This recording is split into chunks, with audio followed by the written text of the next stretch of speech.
आपण बघू शकतो की आम्ही उंचावरून हे दृश्य जे आहे ते दाखवण्याचा प्रयत्न करतो आहे। या ठिकाणी आपण बघू शकतो की किती भव्य दिव्य असा हा मोर्चा आहे आणि हजारोच्या संख्येने आदिवासी गोंडगुवारी संपूर्ण महाराष्ट्रातून या ठिकाणी या मोर्चामध्ये सहभागी झालेले आहे।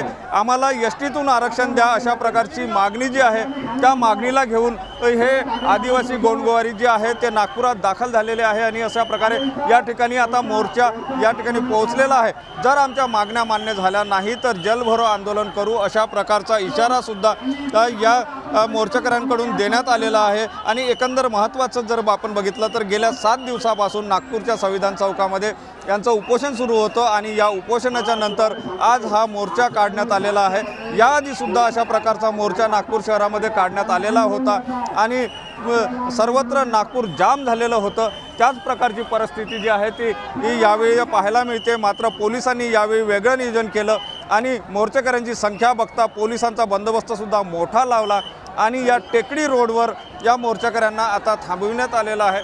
यांच्या मागण्यासंदर्भात आता नेमका काय तोडगा निघतो हे पाहावं लागणार आहे। कॅमेरामन साईसह सुनील ढगे, TV9 मराठी, नागपूर। मोर्चाची दृश्य आपण पाहत आहोत।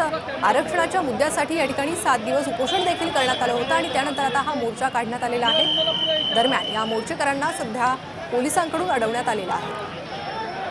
शांततेत हा आदिवासी समाजाचा मोर्चा या ठिकाणी निघालेला आहे। घोषणाबाजी करण्यात येते। जेल भरो आंदोलनाचा देखील इशारा समाजाकडून देण्यात आला आहे। सुनील तटकरेंची केंद्र सरकारच्या महत्त्वाच्या समितीवर नियुक्ती। पेट्रोलियम आणि नैसर्गिक